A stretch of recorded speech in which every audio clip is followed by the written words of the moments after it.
शपथ ग्रहण समारोह में उपस्थित गोरखपुर के प्रेस क्लब के सभी निवर्तमान पदाधिकारीगण, वरिष्ठ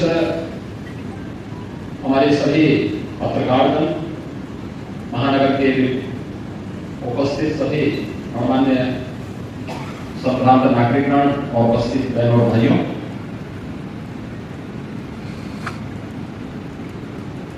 गोरखपुर जर्नलिस्ट प्रेस क्लब की इस नवनिर्वाचित कार्यकारिणी को जिन्होंने अभी शपथ ग्रहण किया है, मैं सबसे पहले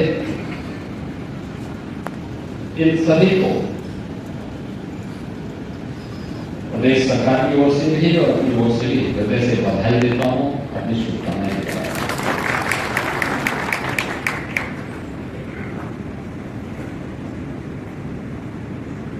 मीडिया की भूमिका लोकतंत्र में कितनी महत्वपूर्ण हो सकती है कि उसे हर उस संस्था ने या व्यक्ति ने लोकतंत्र के एक चतुर्थ स्तंभ के रूप में मान्यता दी है।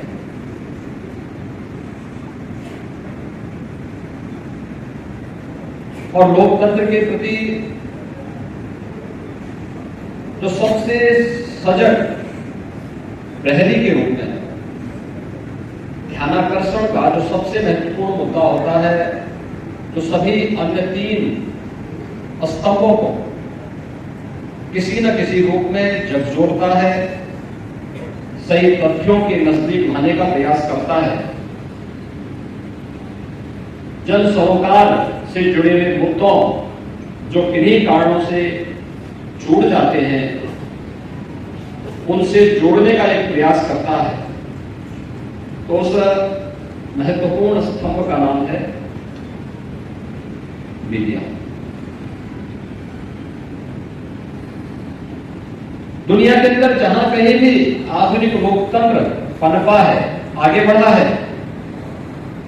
मीडिया की भूमिका समय के अनुरूप अलग अलग रूपों में देखने को मिल रही है, लेकिन उसके महत्व को लोकतंत्र के प्रति आग्रही कोई भी समाज कभी कम कर करके नहीं आंक सकता। उसकी प्रासंगिकता लोकतंत्र के प्रति जब लोगों के मन में भाव आया होगा, तब से ही किसी न किसी रूप में रही है। और आज के वर्तमान के कालखंड में तो इसकी कल्पना भी नहीं की जा सकती है कि मीडिया के बगैर लोकतंत्र की कल्पना हो, लोकतंत्र की प्रासंगिकता पर प्रश्न चिन्ह ही खड़ा करेगा अगर मीडिया को अप्रासंगिक कर दिया जाए। और गोरखपुर ये केवल एक महानगर नहीं है, गोरखपुर ये पूर्वी उत्तर प्रदेश का एक केंद्र बिंदु है, जो इस पूरे पूर्वी उत्तर प्रदेश के अंदर केवल 25 लाख या 50 लाख लोगों का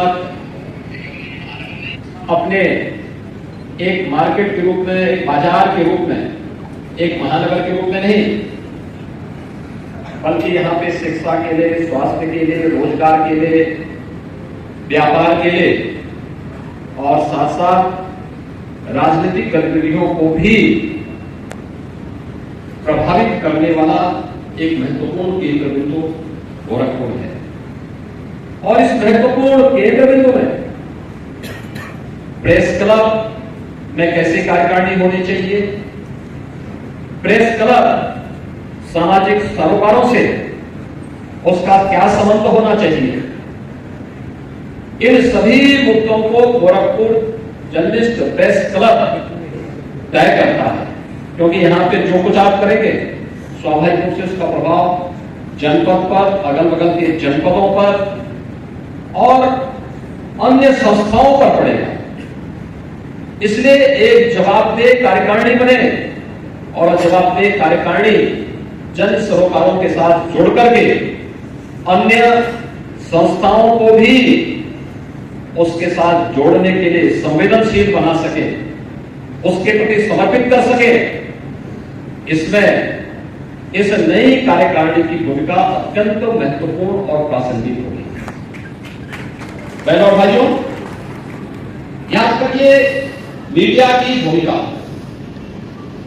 देश की स्वाधीनता आंदोलन में, ऐसे इस देश में स्वतंत्रता संग्राम सेनानी थे जिन्होंने मीडिया से ही अपने कैरियर को आगे बढ़ाने का काम किया। राष्ट्रपिता महात्मा गांधी उनमें सबसे पहला नाम था। उन्होंने उस समय जो पत्रकारिता की थी, जिस प्रकार का लेखन किया था, जिस प्रकार के समाचार पत्रों को उन्होंने उस समय प्रोत्साहित किया था, ये किसी से छुपा हुआ नहीं है। लोकमान्य तिलक जिन्होंने जन चेतना को जागरूक करने में उस समय एक बड़ी भूमिका का निर्वहन किया, और जन चेतना को जागरूक करने के लिए लोक परंपराओं का क्या महत्व हो सकता है, उस समय गणपति महोत्सव के माध्यम से उन्होंने उसको एक नई ऊंचाई तक आगे बढ़ाने का काम किया। पंजाब केसरी लाला लाजपत राय,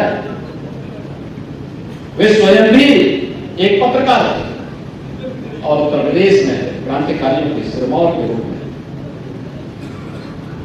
जिन्हें हम आज भी स्मरण करते हैं, उनकी लेखनी के लिए बड़े संकट विद्यार्थी। कानपुर से उन्होंने अपनी लेखनी को, जिन धारदार लेखनी के माध्यम से उस समय के जज्बे को उन्होंने झकझोरा था, आज भी वह हम सबके लिए स्मरणीय बना हुआ है। याद करिए जब इस देश के लोकतंत्र का गला घोटा जा रहा था, तब बहुत सारे समाचार समूह ऐसे थे, मीडिया ऐसे थे, जिन्होंने उस समय अपनी लेखनी के माध्यम से लोकतंत्र को बचाने के लिए पूरी ताकत लगा दी, लड़े थे कि देश रहना चाहिए, देश का लोकतंत्र रहना चाहिए। इसके लिए उन्होंने स्वयं के कैरियर को भी दांव पे लगाने में कोई संकोच नहीं किया। मीडिया की भूमिका हमेशा, हम लोग इस बात को मानते हैं कि यह निरंतर एक परिवर्तनशील माहौल में भी उसकी प्रासंगिकता को कभी कम नहीं किया जा सकता, और उसी प्रासंगिकता की दृष्टि से हम लोग जब इस आयोजन के बारे में मुझे जानकारी मिली तो मैंने कहा नहीं, मैं लखनऊ का कार्यक्रम 2 घंटे बाद में बनाऊंगा, लेकिन मैं गोरखपुर प्रेस क्लब के कार्यक्रम के साथ बहुत दिनों के बाद हम लोगों को इस प्रकार के आयोजन का होगा, इस कार्यक्रम में जरूर मैं बताऊंगा। ये हम सही चीजों को, सही तथ्यों को जनता जनार्दन के प्रति अपनी लेखनी के माध्यम से प्रस्तुत कर सके। यह महत्वपूर्ण इसलिए है, चाहे वह विधायिका हो, कार्यपालिका हो या न्यायपालिका। याद रखना, कोई भी संवैधानिक संस्था अपने आप को लोकतांत्रिक व्यवस्था में जन सरोकारों से अलग नहीं कर सकती। आम जन से उसके संपर्क और संवाद और उसके प्रति उसकी जवाबदेही, उसकी संवेदनशीलता और उसकी कार्य पद्धति के माध्यम से दिखते हैं और दिखने चाहिए। लोकतंत्र नहीं होता तो क्या देश के अंदर जो आज विकास के प्रति और लोक कल्याण के प्रति एक सरकार पूरी संवेदनशील तरीके से निर्णय करते हुए आगे बढ़ाने का काम कर रही है, क्या ये हो पाता? क्या देश के अंदर 25 करोड़ लोग गरीबी रेखा से उभर पाए होते, जिन्हें पिछले 10 वर्षों के अंदर शासन की विभिन्न वेलफेयर स्कीम के माध्यम से जोड़कर के उनके जीवन में व्यापक परिवर्तन करने का काम किया गया? लोकतंत्र नहीं होता तो क्या हम देश के अंदर गांवों के लिए, गरीबों के लिए, किसानों के लिए, नौजवानों के लिए, महिलाओं के लिए बनने वाली इन योजनाओं को इतने प्रभावी तरीके से प्रस्तुत कर पाते? संभवतः नहीं होता। अगर केवल एक पोलित ब्यूरो होता, एक दलीय व्यवस्था होती, कोई राजतंत्र होता, उनके अपने एजेंडे होंगे। बहुत सारे राजतंत्र ऐसे भी रहे हैं जिनके लोकतंत्र के साथ, उन मूल्यों के साथ उन्होंने अपने आप को जोड़ने का प्रयास किया, एक नैतिक बल से उत्प्रोत होने का प्रयास किया, लेकिन फिर भी लोकतंत्र में तो केवल जनता जनार्दन की आवाज सुनी जानी है।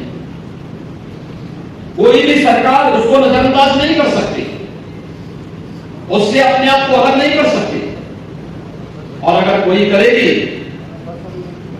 1 साल 2 साल अंततः 5वें वर्ष तो उसे फिर वहीं पे आना है जिस जनता के द्वारा उसको चुन करके, जो जनता जनार्दन उसे चुन करके भेजती है। और इसलिए कोई भी सरकार, कोई भी शासन प्रशासन उससे अपने आप को अलग नहीं कर सकती। और स्थितियों में मीडिया के द्वारा जो भी बातें उस तक पहुंचाने के प्रयास होंगे या होते हैं, उसका अपना एक महत्व हो जाता है। मीडिया के आज अलग अलग रूप देखने को मिल रहे हैं, और मुझे लगता है जब भी अवसर मिले तो हमें, जब हम अपनी लेखनी को सकारात्मक दिशा में आगे बढ़ाते हैं, या जब मीडिया के मंच का उपयोग हमें एक सकारात्मक भाव के साथ जनता को ही सब कुछ मान करके उस पवित्र भाव के साथ जब हम अपना कार्य आगे बढ़ाते हैं, तो वह जन विश्वास का प्रतीक बनता है। और लोकतंत्र में जन विश्वास का प्रतीक बनना ये सबसे महत्वपूर्ण बात है। अगर जनता का ही विश्वास नहीं है किसी व्यवस्था पर, और उससे हमें उम्मीद करें कि वह व्यवस्था लोक कल्याण का माध्यम बनेगी, यह संभव है। जनता का जिसपे स्वयं विश्वास न हो, क्या वह पार्टी या वह दल क्या पुनः सरकार बना सकती है? कभी नहीं बना सकती। जब तक जनता जनार्दन का विश्वास है, कोई भी दल, कोई भी पार्टी तभी तक सत्ता में रह सकती है। जिस दिन जनता का विश्वास उससे हटा, उसको धराशायी होने में कोई देर नहीं लगती। और उस विश्वास को बनाए रखने में राजनीतिक दलों की अपनी भूमिका है, लेकिन मीडिया की उससे भी महत्वपूर्ण भूमिका है। क्योंकि कोई भी राजनीतिक दल होगा, वह एक सीमित समय तक, सीमित मात्रा में अपने संवाद के कार्यक्रमों को आगे बढ़ाती है, बैठक के माध्यम से, जनसंपर्क के माध्यम से। लेकिन वही बात मीडिया के माध्यम से एक साथ, एक समय में लाखों लोगों तक पहुंचाई जा सकती है। वह समाचार माध्यमों के माध्यम से पहुंचाई जा सकती है, विजुअल मीडिया के माध्यम से पहुंचाई जा सकती है, डिजिटल मीडिया के माध्यम से पहुंचाई जा सकती है, सोशल मीडिया के प्लेटफॉर्म के माध्यम से पहुंचाई जा सकती है। ये मीडिया के अलग अलग रूप हम सबको आज के समय में देखने को मिल रहे हैं, लेकिन भूमिका किसी की भी कम नहीं हो पाई। यानी अगर कोई ये कहे कि विजुअल मीडिया के आने पर प्रिंट मीडिया का महत्व पूरी तरह समाप्त हो गया है, मुझे लगता है कि यह पूरी तरह सच नहीं हो सकता। या सोशल मीडिया के आने के बाद विजुअल मीडिया की प्रासंगिकता पर प्रश्न खड़े हो रहे हैं, मुझे लगता है ये पूरी तरह सच नहीं है। हाँ, एक चैलेंज जरूर आया है, और वह चैलेंज है कि अलग अलग मीडिया ने भी अपने अलग अलग समर्थक वर्ग खड़ा किया है, और हम कह सकते हैं कि बड़े पैमाने पर समाज को प्रभावित किया है। एक ग्रुप है जो समाचार पत्र जरूर पढ़ेगा, और उसके बगैर उसकी दिनचर्या आगे नहीं बढ़ती। एक ग्रुप है जो किसी भी कार्य में जाने के पहले न्यूज जरूर देखेगा, किसी न किसी चैनल को देख करके न्यूज जरूर देखता है, और लोकल हो सकता है, रीजनल हो सकता है, नेशनल हो सकती है, इंटरनेशनल हो सकती है। उन्हें अवलोकन करता, अपनी रुचि के अनुसार उसे देख करके फिर वह अपनी दिनचर्या को आगे बढ़ाता है। एक ग्रुप ऐसा भी है जो सोशल मीडिया के प्लेटफॉर्म पे देखता है कहां पे कौन सी गतिविधियां हैं, उन्हीं के माध्यम से फिर वो अपने कार्यक्रमों को आगे बढ़ा देता है। और एक ग्रुप है जो सारे कार्यों से फुर्सत पाने के बाद आराम के साथ डिजिटल मीडिया में देखता है कहां पे कौन सी सक्सेस स्टोरी है, कहां पे कौन सी चीजें। अब आप बताइए, चारों रूट है। हम लोग जिस प्रकार का मसाला परोसेंगे, जिस प्रकार की व्यवस्था हम उनके सामने प्रस्तुत करेंगे, उसकी मानसिकता उसी के अनुरूप आगे बढ़ती ही जाएगी। और इस विषय में आपको बताऊंगा कि इसकी सबसे सक्सेस स्टोरी आपके सामने हो सकती है अभी महाकुंभ प्रयागराज। अब मैं मुझे लगता है कि ज्यादातर लोग कुंभ के आयोजन के साथ पहले ही जुड़े रहे होंगे और पहले भी जुड़े रहे होंगे। आपने देखा होगा इतने बड़े रूप में लोग उस आयोजन का हिस्सा नहीं बन पा रहे, क्योंकि मीडिया उसको उतना महत्व नहीं दे पाते थे। और उसको महत्व देने के साथ साथ एक वो बनता था कि भाई लोगों ने दे दी, रिपोर्टिंग दे दी, कुछ अच्छी व्यवस्था कर ली, कार्यक्रम चलता था, वो आयोजन होते रहते थे। लेकिन प्रयागराज में महाकुंभ हो रहा है, लोकल स्तर पर, रीजनल स्तर पर या फिर नेशनल और इंटरनेशनल स्तर पर हम लोग देखते थे। एक बड़ा तबका था जो बहुत पॉजिटिव स्टोरी कर रहा था, जो वहां व्यवस्था है उसको लेकर उन्होंने सकारात्मक लेखन के माध्यम से लोगों को अवगत कराना प्रारंभ किया। प्रयागराज में प्रशासन ने क्या क्या व्यवस्थाएं की, कैसे आप वहां पहुंच सकते हैं, आयोजन का महत्व क्या है, कैसे आयोजन होते हैं देश के अंदर 4 स्थानों पर। इस आयोजन के साथ कि कैसे कुंभ की मुहूर्त कैसे पड़ते हैं, बिना किसी आमंत्रण के कैसे लोग उस आयोजन का हिस्सा बनेंगे। एक बड़ा तबका था मीडिया का जो प्रिंट में भी, विजुअल मीडिया में भी, सोशल मीडिया और डिजिटल मीडिया के माध्यम से उस सकारात्मक लेखन के माध्यम से कार्य करता था। लेकिन एक तबका ऐसा भी था जो अच्छी बात को भी नकारात्मक दृष्टि से लिखता था और नकारात्मक दृष्टि से लिखता था। तो बहुत बात लोग मुझसे पूछते थे, कहते था हम लोग तो वहां होके आ गए हैं लेकिन ये सब नकारात्मक टिप्पणी क्यों हो रही। हमने कहा ये आवश्यक है, जो भी दिख रहा है वो हमारा ही काम कर रहा है। लोग कहते थे क्यों, हम तो देखे वहां कोई दिक्कत नहीं। हमने कभी देखो ये आपकी दृष्टि हो सकती है, अब जिसको अच्छी चीज भी अच्छा नहीं दिखाई देता तो उसके लिए आप क्या कर सकते हैं, उसको लिखने दो ना, वो हमारा ही काम कर रहा है। उसने कहा ऐसे कैसे आप कह सकते हैं। लोग बोलते थे, दो प्रश्न मेरे सामने खड़े होते थे। मैंने कहा देखो दाल तभी अच्छी लगती तब उसमें तड़का लगता है और तड़का हमेशा कोई जीरे का लगाएगा तो उसका काला पन दिखाई देगा वहां पर। कहने लगा ये बात तो सही है। तो हमने कहा ये दाल में तड़का है, इसको बढ़ने देना चाहिए, चलने देना चाहिए, दाल स्वादिष्ट होगी। आयोजन तभी है, तभी तड़का चलेगा तो फिर उसमें उसका मजा समाप्त हो जाएगा, आयोजन का मजा समाप्त होगा। ये कुछ ना कुछ नेगेटिव टिप्पणी भी लिखनी चाहिए, लोगों को लगना चाहिए कि इनकी दृष्टि नकारात्मक है, इनको हमेशा नकारात्मक ही दिखाई देगा, लेकिन उसमें लोग अपने आप ही अच्छाई खोज लेंगे। और मैं देखता था उस मामले में कि पहली बार इंटरनेशनल मीडिया ने महाकुंभ के कवरेज को पहले के आयोजनों की तुलना में